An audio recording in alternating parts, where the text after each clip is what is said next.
Welcome back to another post-yoga chat. So last week I began speaking of happiness. I touched on it a little bit and I explained that happiness is something that cannot be obtained from outside of you. Happiness is an unfolding that stems from your willingness to be right here with what is in this present moment. Happiness is a willingness to strengthen your roots so you may stay steady throughout all of life's shifting circumstances. And today I want to continue that conversation by defining happiness a little bit more deeply. First, I want to give you a little bit of a list of what happiness is not. And then I want to give you a list of what happiness actually is, so that we might understand it and keep that in mind as we're moving through life. So first of all, as mentioned before, happiness is not a lack of sadness or struggle, stress, tension, or discomfort. Okay, happiness is not easy. It's not easeful or comfortable. Happiness is not entertainment or pleasure.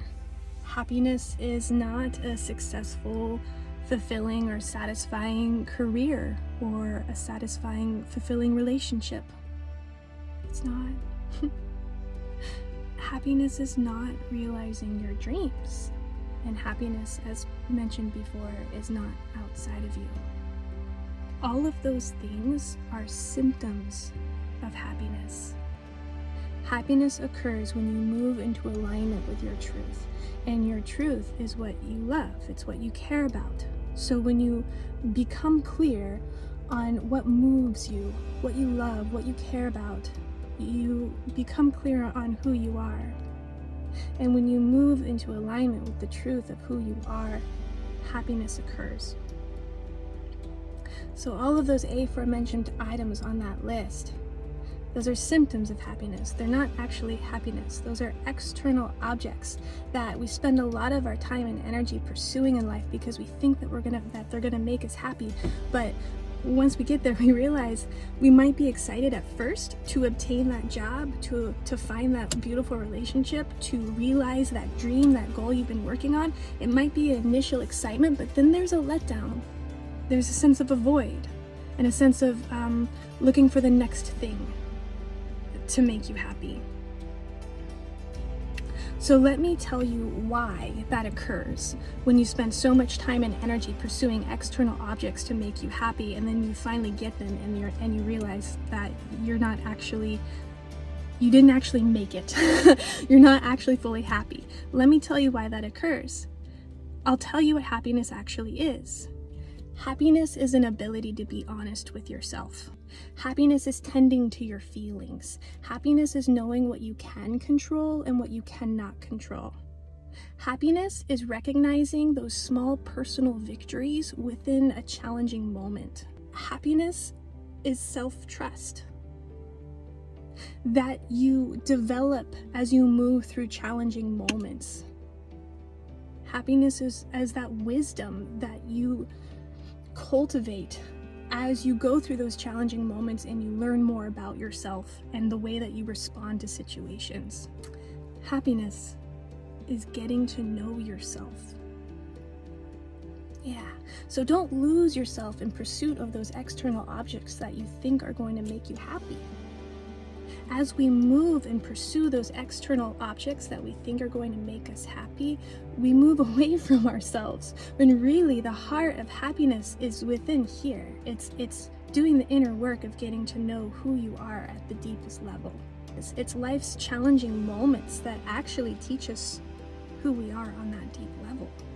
Happiness is not a lack of struggle or sadness. We kind of need that struggle, sadness, and discomfort to help us gain the clarity to find out what we care about truly and realize who we are and how we can pull ourselves up by the bootstraps and meet life. So it's those moments where we are encouraged to meet life just as it is. Those are the self-defining moments. And those are the moments where happiness is kindled. So here's what happiness is. It's getting to know yourself on a deep level. Which brings me to the next point I want to make, and that is there is an ingredient in the happiness cake that is very important. And what it is, it's attentiveness. And I want to give you a quote, one of my favorite quotes from Mary Oliver, and it goes like this: "This is the first, wildest, and wisest thing I know, that the soul exists, and that it is built entirely out of attention." So the key in life is learning how to pay attention. Pay attention. Strengthen your muscle of attentiveness. And when you can pay attention and strengthen that muscle of attentiveness, you can notice what moves you. You can notice what catches your eye. You can notice what you find beautiful. You can notice what makes you shake, what makes you cry, what makes you quake. You can notice what moves you.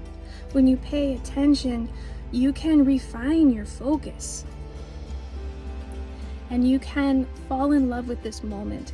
And as you fall in love with this moment, you fall in love with yourself, because the two are one. You are holding this moment, and this moment is holding you, and you are so interconnected. So as you surrender and yield and soften into this moment and pay attention to what is here, you are yielding and softening and surrendering to yourself. So happiness is surrendering into yourself, into this moment, laying down your arms, laying down all of those egoic coping mechanisms that you've collected throughout your way, and it's laying down and seeing what's here. So what's here for you? Pay attention. What is moving you in this moment? What are you finding beautiful? What are you feeling? Don't be afraid to feel, okay? And feelings are intense. Feelings can be very intense once we move our attention inward and really kind of feel what's there in the center of our chest. There can be a clenching sensation. There can be a burning sensation. There can be straight up anxiety. What happens if you actually feel into that sensation? If you surrender to it, you have a phoenix moment. You allow that sensation to burn you up as you are in this moment. And what rises from those ashes, it's who you truly are on the deepest level. You come to know yourself through the burning process that you allow as you feel exactly what you're feeling in this moment. So you get to know yourself by strengthening your muscle of attentiveness. Attentiveness is the throughway to your truth. As you learn to pay attention, you learn to notice what you notice. And that is just a beautiful thing, because no two people on this earth notice things in the same way. Your noticing and your recognition of what moves you is your unique fingerprint. Yeah, so you gotta realize that you are so unique and you are so beautiful and you are a light in this world. And you start to realize that as you calm and quiet your mind, feel into the sensations you're feeling and notice what is around you. And I'm talking small, subtle things, you know, the sound of the breeze through the leaves of trees, the sway of grass, the blossoms that are coming up through the cracks of the sidewalk, a flock of birds flying overhead. Take those quick and fleeting moments and notice them. That's how you strengthen your muscle of attentiveness. Now, another thing I want to mention about happiness is that, oh man, this is going to sound super kind of crass and insensitive, so I hesitate to say it. but I'm going to say it because the words are there, and I apologize. It might not come out the way that I mean, but happiness is up to you. And what I mean by that is that if we want a fulfilling career, it's up to us to put the fulfillment in the career. If we want a happy relationship, it's up to us to put the happy part into the relationship. If we want a happy life, it's up to us to provide the happy. Happiness comes from us, and it's a choice. We make that choice, and we don't have to be happy, okay? We don't have to know how to put the happy and the happy into the life. All we need to do is just be willing. We just need to be willing. Like, okay, I can be open to that idea. I can be open to the idea of putting happy into my life. And it starts with that seed of willingness. Yeah. So happiness starts with willingness. It starts with the choice to be willing to put the happy into the life. Because as soon as we start expecting other things or other people to make us happy, we move further away from an experience of genuine happiness. It comes from us.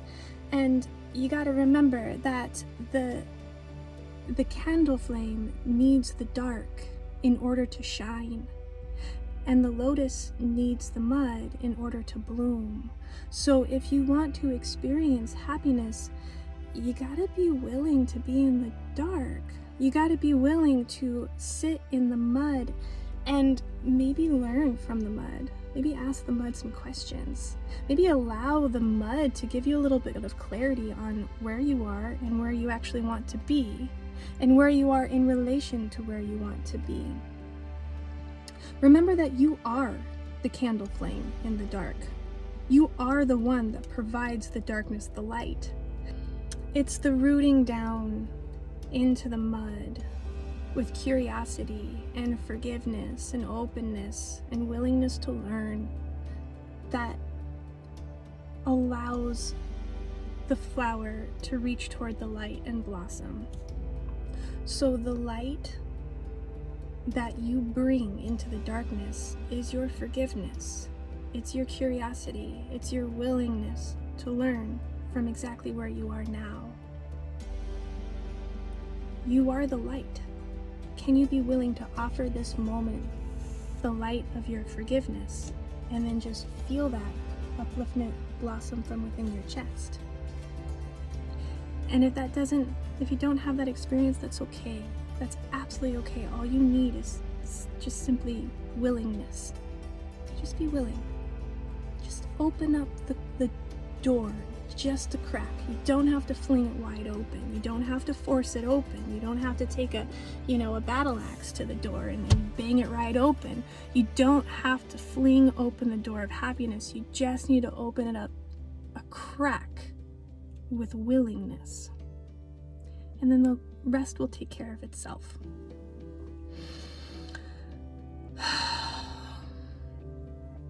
I'm wishing you an experience of happiness today. Real, true, genuine, from the center of your being, happiness.